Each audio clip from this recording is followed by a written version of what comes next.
Attorney General Jeff Sessions said early today that he would be willing to recuse himself from any investigation of Russian involvement in the Trump campaign. He says if that is appropriate, this is a direct quotation today on NBC News. He said, Attorney General Sessions said, I have said whenever it's appropriate, I will recuse myself. There's no doubt about that.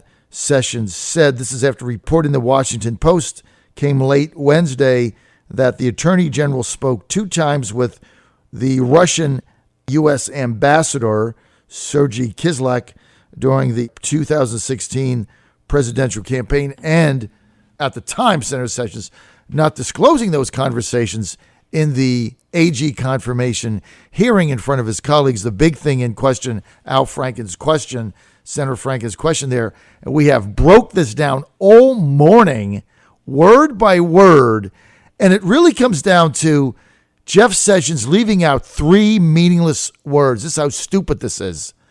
Because all he had to say was, I didn't speak to them as a surrogate. Then this whole thing wouldn't have happened. So you're really talking about 3 words. As a ranking member of the House Armed Services Committee, of course he talked. He talked to hundreds of diplomats over this time. Somebody said that at least 25, Australia, the CHICOMs, Germany, France, whatever. I mean, that's his job on the Senate Armed Services Committee.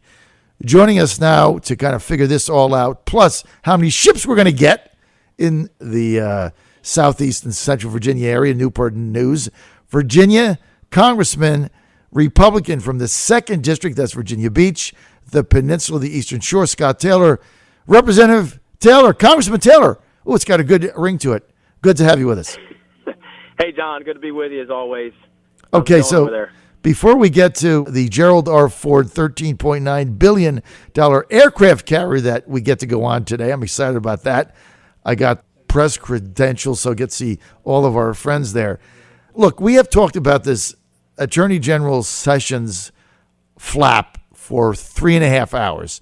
We've come to the conclusion he didn't say anything wrong, and he answered a very narrow question in a very narrow way. What say you? Well, I've been pretty clear on this for a little bit now, and I'll tell you, let me preface it by saying, John, I was with the Indonesian ambassador yesterday, and I was with the ambassador to Colombia a couple weeks before that. So in that capacity, in the official capacity, it's not abnormal, right? Yeah, it was a narrow question. It was a narrow answer. Where I am right now with any kind of ties or anything like that, I have confidence in the FBI and their investigation. If they find any criminality, then we'll move forward. And yeah, I think that Mr. Sessions should recuse himself if it comes to that. But that being said, I'm not aware of anything that would prompt it, that the special prosecutor or investigation at the moment. I have confidence in the FBI and their investigation, and we'll see what happens.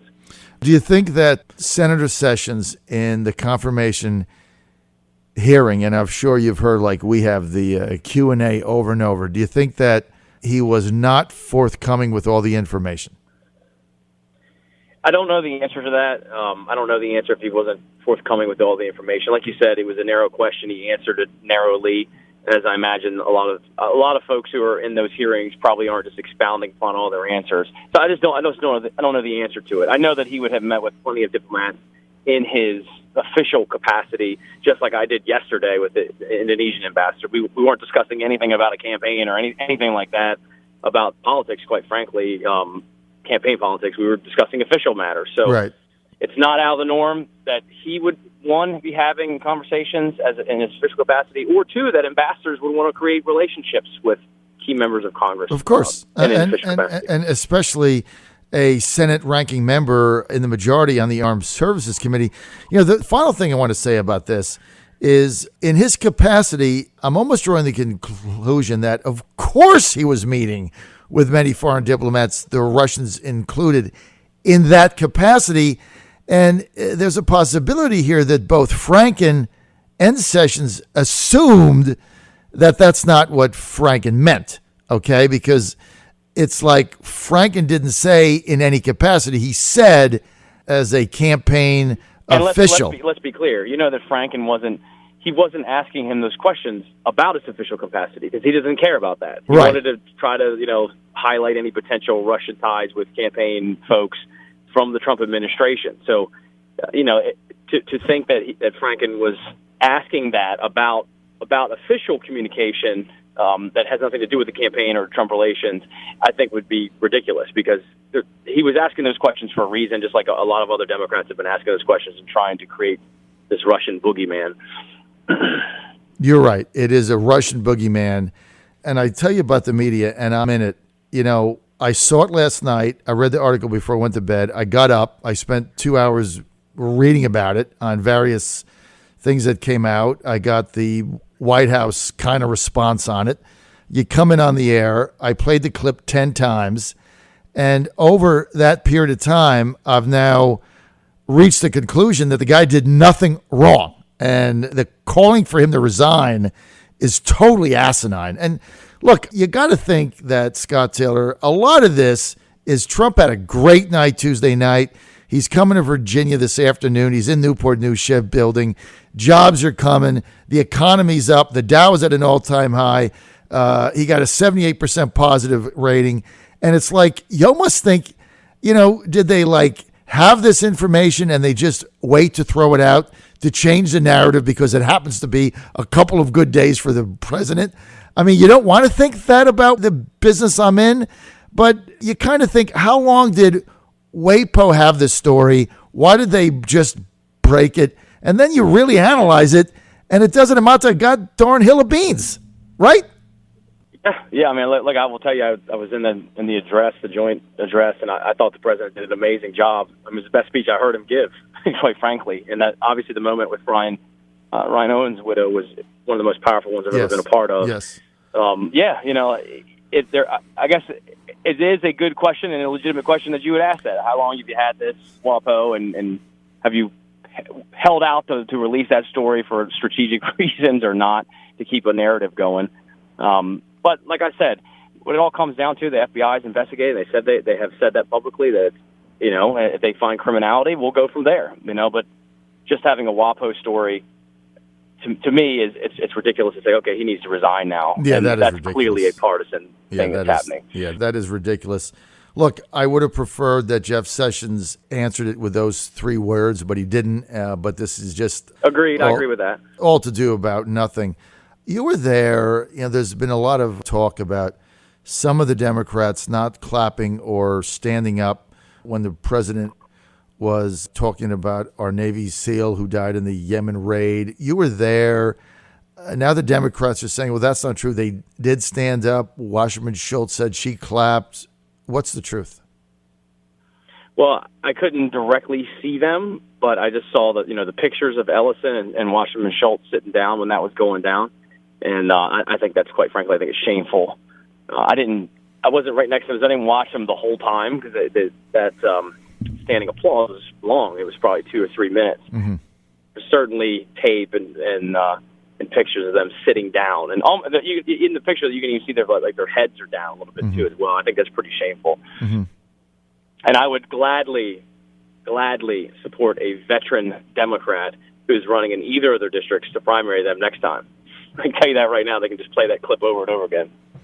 You know, they said they stood up for a couple seconds, I guess, and then sat back down. But, you know, the whole spectacle of the thing was really sickening. I mean, this is just looking at them and several of the women, Congresswomen, Democrats in white. I don't know what they were trying to do with that, but it really looked to me like you're looking at a decaying, decrepit party. And then what about, I don't know, did you see their response by the former Kentucky governor in the diner? What was that about?